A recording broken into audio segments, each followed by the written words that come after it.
After the Israelites had crossed the Red Sea, they marched toward the Sur Desert. For 3 days and 3 nights, however, they could find no water to drink. Eventually, when they reached Mara, they found water, but it was bitter and unfit for drinking. The discontented people grew unhappy with Moses. "What will we drink? We don't have water." It's Moses' fault. This water is bitter. Can't drink it.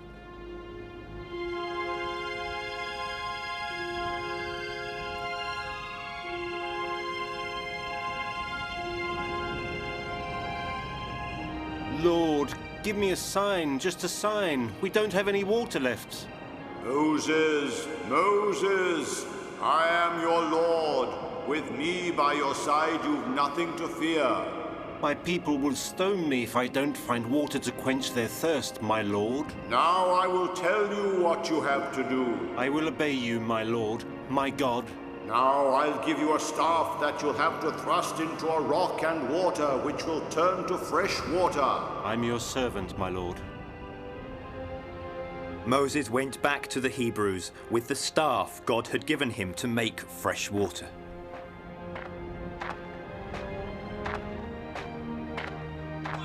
The Hebrew people were waiting for him at the camp, and they grumbled against him. Now you'll perform more sorcery.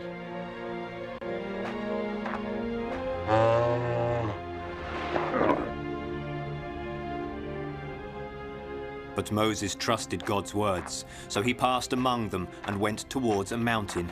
Immediately Caleb and Joshua ran to his side to protect him. Moses climbed the mountain, where he found a multitude of Hebrews waiting for him. He looked at them, and then he thrust the Lord's staff into a rock. Immediately, a spring of fresh water poured out of the cleft. At first, the astonished Hebrews could not believe it. They had water to drink, finally. The rush of water became a brook, and then a lake, where everybody, adults and children alike, could refresh themselves and drink. And so could the animals and birds.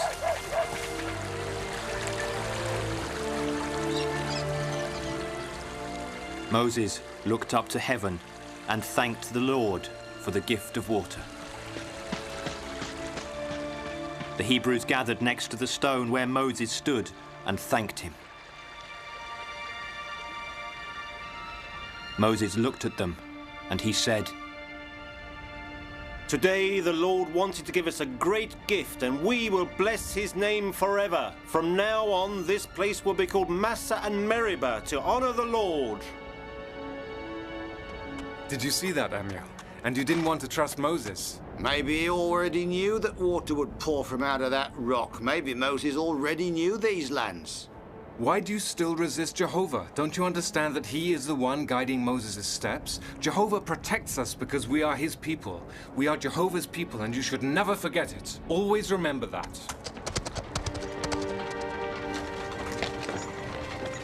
The people are tired. The supplies are almost depleted.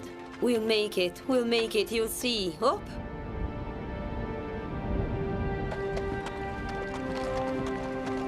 I'm tired. Tell me, where would you like to be right now, Zether? I'd like to be in Horeb's tavern. What I wouldn't give for a sip of his wine.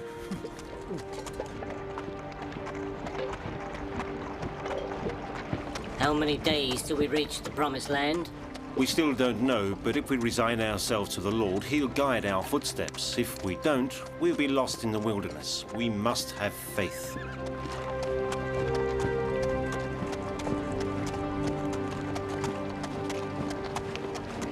Lord, if we don't get to the Promised Land soon, our children will starve. Why do you call me Lord? Don't you know Jehovah is the only Lord? Yes, we know. But in Egypt we had everything. Meat, fish, bread. While in this wilderness we're starving to death. It would have been better for us to die in Egypt by the hand of the Lord. He's right. That's right. It's true. That's absolutely true. It's true. You don't know what you're saying. You're tired and exhausted because of the journey, and hunger has blinded you. Don't you remember what Jehovah, the mighty, invisible Lord of heaven and earth, did for you? If you put your faith in him, he will help you, and you will live.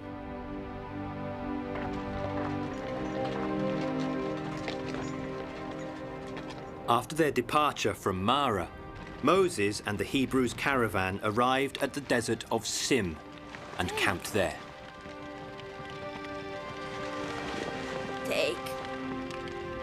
Take.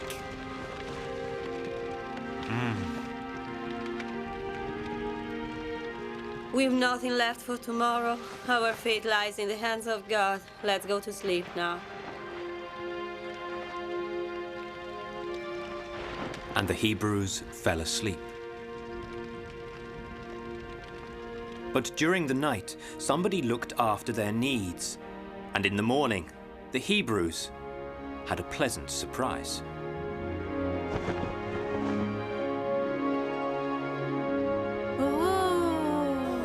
What happened?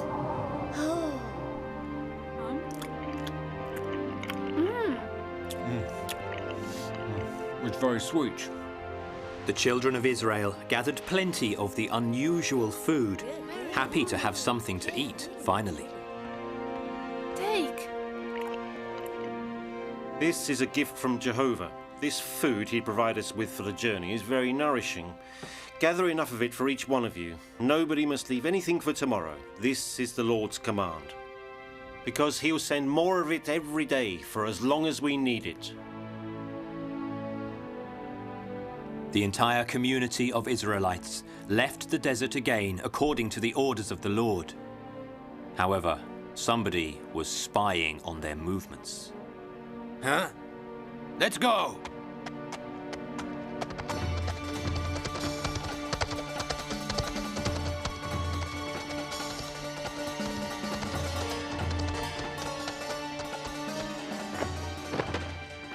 From which nation do they come? We don't know, but there are thousands and thousands. There are so many. They came from the desert. But behind the desert, there are only the Pharaoh's people.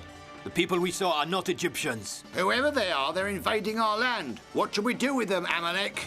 We will do what we have always done. We will attack them. There's no place for two peoples in this land. We'll chase them out. Let's go.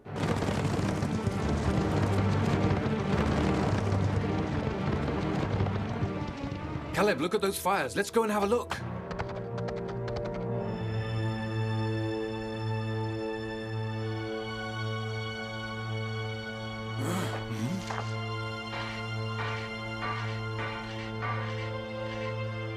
There are many. Let's get out of here. Yes, let's go and tell Moses straight away.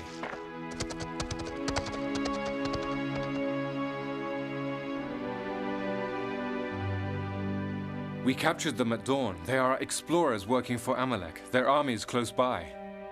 And where are they at this moment? In the valley. They're already advancing against us. How many are there, Joshua? Many thousands, and they have good weapons. It doesn't matter because Jehovah will fight with us. Choose from among the Israelis the best men you want to take with you. Tomorrow we'll give battle to Amalek. I'll stand on that hill with the staff of Jehovah in my hand. And you elders, take shelter. Attack!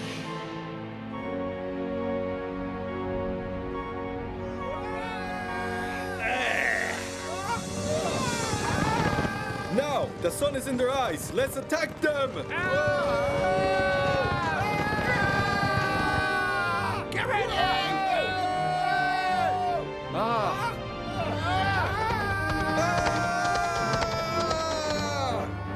Moses stood with Aaron and Hur and watched the battle from a tall rock.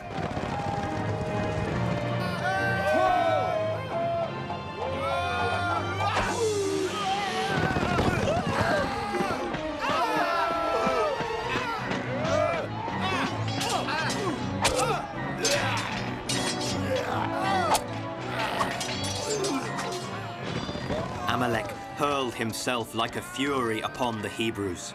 Moses lifted the staff towards heaven to ask the intervention of the Almighty.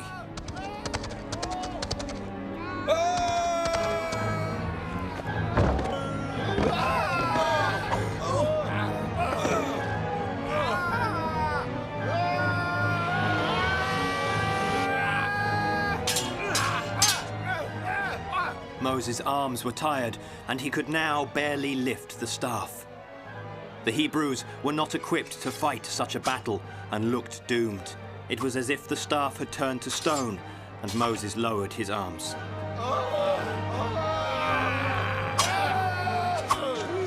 The Hebrew people were losing the battle, and things looked very desperate, when... What should we have to see? Aaron and Ker, worried about the battle, approached Moses and looked at him. Moses looked up at them, and his face showed suffering. Then, the two prophets lifted Moses' arms and held them up so that he could keep the staff of the Lord high. Immediately, the battle turned, and the Hebrews fought back bravely.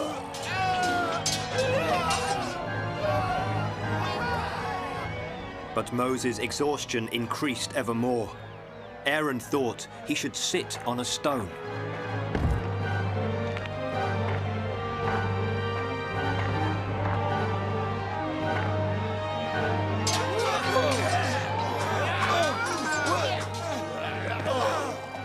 The battle raged on as both sides fought to gain the upper hand.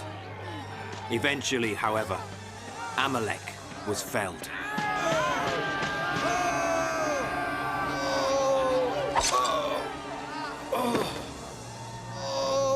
Who are you to beat me? What's your name? What's your people called? I am Joshua, and my people are the people of Jehovah the Almighty. Today he fought for us and for all Hebrews. He is our guide.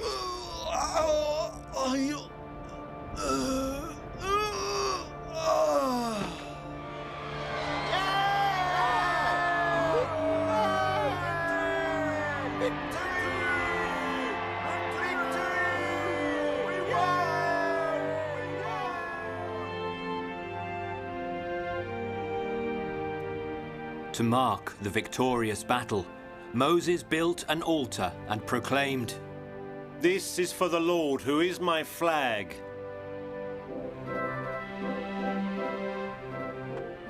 Jethro, Moses' father-in-law, heard what God had done to help Moses and the Hebrew people, and he thought he would set out to join him. Why do you want me to know my father? Is it really necessary, Mother? He's your father, and it's good for you to know him. Mother, is he rich? Does he have a lot of livestock? The journey Jethro had set out on was a long one. Along with him, he took Moses' wife and his 2 sons, who were grown up by now. Their names were Gershom and Eleazar, and they had not seen their father Moses for a long time.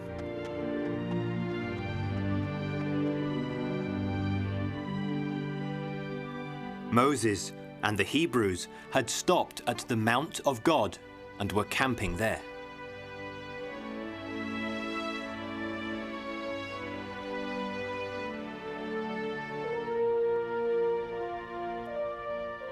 Talk. Moses, his goat didn't see my pit and fell into it and died. You should have covered the hole you were digging. Because the goat was not one of yours, you have to make it up to this man by giving him one of your goats in exchange. I'm listening. Moses, your father-in-law and your wife are here. Hey! Moses! Look, I took with me your wife and your children.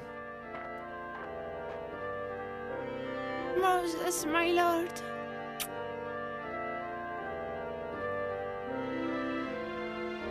Look, these are your 2 sons. Ah.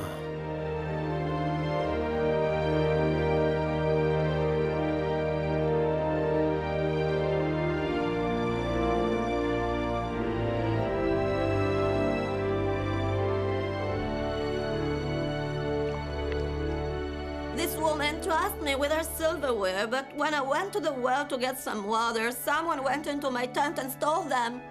Woman, do you think she's telling the truth? No.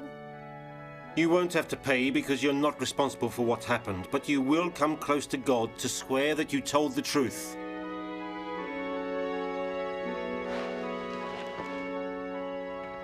It's your turn to speak.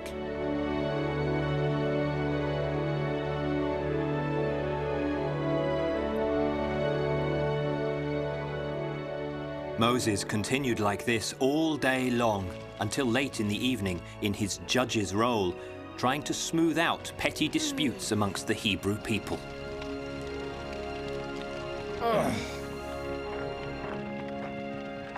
Setting fire to a thorn bush, this woman burnt part of my tent. It was the wind.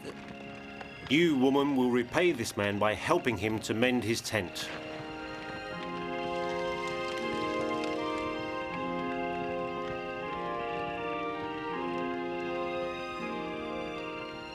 You are commander. Why do you do all that? I don't know what else I should do, Jethro. Choose among the different efficient men who fear God. They will judge in every small matter. When it's an important issue, they will submit it to you, so you'd be free. You're right, I'll do so. If the men are righteous and afraid of God, Jehovah will speak through their mouths. This is for you. And what are you going to do now?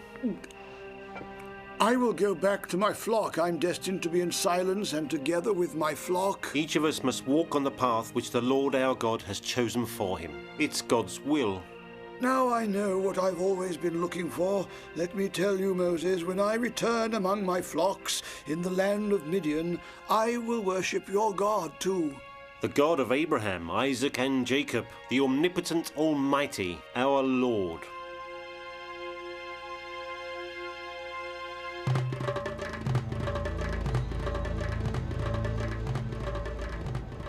After spending several days together, Moses' father-in-law, Moses' wife Zipporah, and his 2 sons left to return to their native land.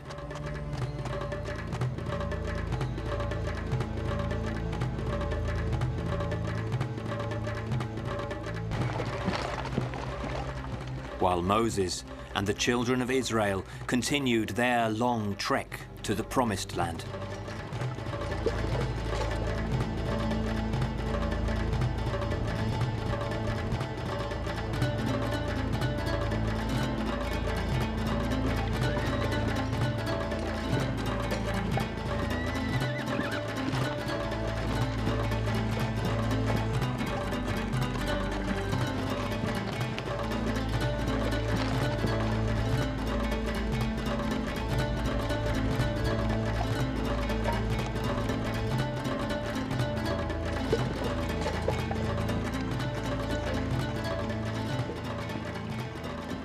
They passed mountains, rivers, and crossed flat lands until they arrived at the Sinai Desert, where they pitched camp next to a holy mount.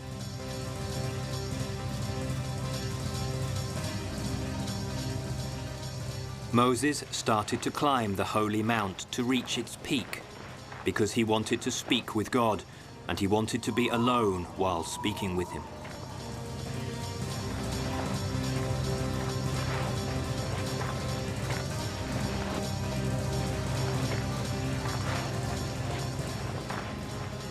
When he reached the peak, Moses called out for God. Lord, Lord, here I am! Moses, Moses, speak like this to the house of Jacob and tell this to the children of Israel. You saw what I have done to the Egyptians and how I have borne you on eagle's wings and brought you to myself. And now if you really obey to my voice and keep my covenant, then shall you be my own special treasure out of all the peoples, for all the earth is mine. Do you want to do what the Lord said? We will do what the Lord said! Jehovah said, go to the peoples, sanctify them, and let them wash their clothes. Let them be ready for the 3rd day, because the Lord will descend on Mount Sinai. Do not climb this mount or touch its flanks. Whoever does so will be put to death. I'll come in a cloud. 3 days went by, and in the morning, speak to us, Lord. Here I am. Your servant is listening to you. Suddenly, a huge cloud appeared above the mount, and trumpet calls filled the air. The people were afraid, as the trumpets grew louder, and the Lord spoke to Moses. Speak to us, Lord. Here I am. Your servant is listening to you. Moses, listen to me. I am the Lord your God who let you out of the land of Egypt. You won't sculpt or paint any image of things that are up there in heaven, down here on earth, in the waters or under the earth. And never prostrate yourselves before them and don't serve them, because I, the Lord, will punish the sons for their father's iniquity until the 7th generation. Descend Mount Sinai and be solemn warning to the people not to rush to look at the Lord, otherwise many of them will die. Also the priests who want to get close to the Lord must sanctify themselves before, so that the Lord doesn't hurl himself upon them. Now go, descend to Mount Sinai.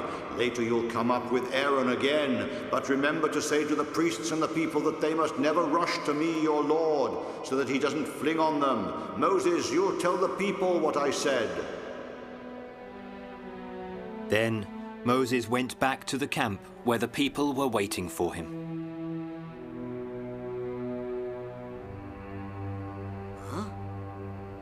When he appeared through the fog, his mood was clear. He was troubled because the Lord wanted him to communicate a covenant to the people. Look! Look at him, he's changed. Look at him. He's all shiny. I want to write down everything the Lord told me, and then we'll go to the mountain together.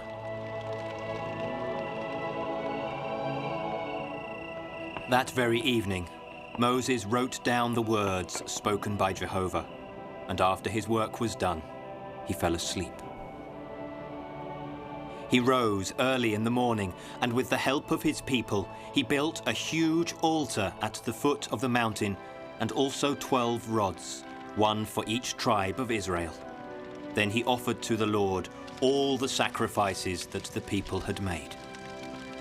And he spoke the words of the Lord to the people gathered around him. Those are the words that the Lord told me to tell you when I was on Mount Sinai, and that I wrote on this scroll for you. We will do what Jehovah commands, and we will respect him, this scroll, and Jehovah's words that it contains. All the Hebrews shall respect it forever, in the name of the Lord of Abraham, Isaac, and Jacob. Then he took the blood of the sacrifices. This is the blood of the covenant that Jehovah made with you, and you must all swear with one voice. We'll do all that Jehovah commanded. Blessed be his holy name.